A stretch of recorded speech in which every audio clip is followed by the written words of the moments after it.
Hello প্রিয়ওয়ান, বৃষ্টি ভেজা শুভ সকাল সবাইকে। দেখো কিছুক্ষণ আগে বৃষ্টি হচ্ছিল না, কালকে থেকে মেঘলা মেঘলা ওয়েদার, তো সারা রাত কিন্তু বৃষ্টি হয়েছে। এখন ঘুম থেকে ওঠা মাত্রই দেখো ঝিরিঝিরি বৃষ্টি হচ্ছে। ওয়েদার ভীষণ সুন্দর লাগছে, যার ঠান্ডা বাতাস দিচ্ছে কি বলবো তোমাদেরকে। আর এই দেখো আমার ছেলের ঘুম ভেঙে গিয়েছে অনেক আগেই, ঘুম ভেঙে গিয়েছে, হাঁচি দিচ্ছে, হাঁচি বলে গুড মর্নিং, গুড মর্নিং। হ্যাঁ, ও হো হো হো হো। আর আমি এখনও ফ্রেশ হইনি, হব।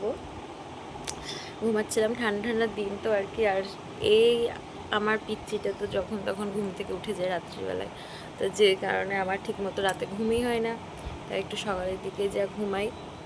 আর জানালা দিয়ে এত সুন্দর ঠান্ডা বাতাস আসছে, যেই কারণে জানালার সামনে থেকে উঠে যেতে ইচ্ছেই করলো না। তো তাই ভাবলাম ছেলেকে নিয়ে একটু বসি। আর বরমশাই গিয়েছিল বাথরুমে, তো ওকে একা রেখেও আমি যাব না, তাই মা ছেলে এখানে দেখো হচ্ছে দোল দোল খেলছি। ওকে এভাবে কোলে নিয়ে এরকম দুললে ওর খুব ভালো লাগে। আর এত হাওয়া দিচ্ছে যে বারবার পর্দা তার সামনে চলে আসছে। আর এত সুন্দর ওয়েদারে না তখন মনে হয় কোনো কাজ করবো না, চুপ করে বসে থাকি। তো চা খাওয়া আরও যা যা কাজ ছিল, ছেলেকে খাওয়ানো সবই কমপ্লিট হয়ে গিয়েছে। তো ছেলেকে ঘুম পাড়িয়ে দিয়েছি আর দোলনাতে দিয়েছি ঘুমাতে। আর এদিকে দেখো এখন আমি মাছ ভাজা করছি। গতকালকের 3 পিস মতো মাছ রেখেই দিয়েছিলাম, যেহেতু বেশি হয়ে যাচ্ছিল, তো সেটাই আজকে রান্না করব। তো মাছের সাথে কিন্তু আরও অনেক কিছুই রান্না হয়েছিল। এরপরে দেখো আমি চলে এসেছিলাম ছাদে। আর ওয়েদারটা এত সুন্দর, কখনো মেঘলা কখনো হালকা হালকা রোদ উঠছে।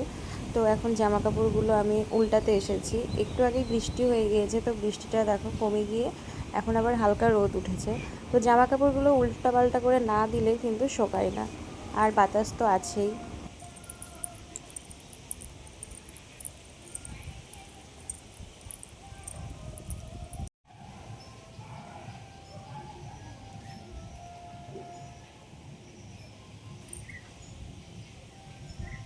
বর্ষাকালে কিন্তু এই ঘাস ফুলগুলো দেখতে বেশ ভালোই লাগে। তো আমি একটা টবে 2 রকম কালার লাগিয়েছিলাম, যাতে 2 রকম ফুল ফুটবে।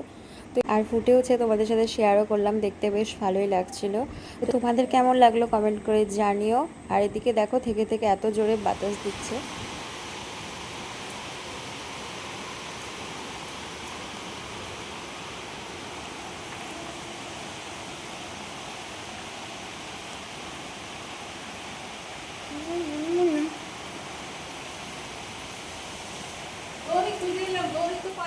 আর ছাদ থেকে আসতে না আসতেই বেশ কিছুক্ষণ পর জোরে জোরে বৃষ্টি শুরু হয়ে গিয়েছে। এই রকমটাই সকাল থেকেই হচ্ছে, কখনো বৃষ্টি কখনো আবার বৃষ্টি হচ্ছে না, কখনো কখনো রোদ। আর এদিকে আমার ছেলেকে স্নান করিয়ে দিয়েছি, আর এখন ও কারোর কাছে থাকবে না আমার কাছে ছাড়া, তাই ওকে নিয়ে একটু ঘুরু ঘুরু করছি এই বারান্দাটাতে, ঘুম পাড়ানোর চেষ্টা করছি। ঘুমিয়ে পড়লেই আমি তখন স্নান করতে যেতে পারবো। তো চলে এসেছি স্নান করে। আর আমার ছেলের এখনও পর্যন্ত ঘুম আসেনি, ওকে ওর ঠাম্মার কাছে দিয়েই আমি গিয়েছিলাম। এখন আপাতত কোনো কাজ নেই, কাজ নেই বললে নেই, কাজ করলেই কাজ আছে, কিন্তু এখন আর কোনো কাজ করব না। প্রথমেই একটা বড় কাজ আছে, সেটা হচ্ছে ছেলেকে ঘুম পাড়ানো, তারপরে ও ঘুমালে আমিও একটু ঘুমাবো। তো চলো পরে দেখা হচ্ছে। তো যেহেতু আজকে সোমবার, তো বরমাসায় গিয়েছিল বহরমপুরে মার্কেটে। তো বাড়ি আসার পথে দেখো 2 রকমের মিষ্টি নিয়ে এসেছে, আর খেতেও কিন্তু দারুণ টেস্ট। এদিকে দেখো বাবা ছেলের কাণ্ড চলছে।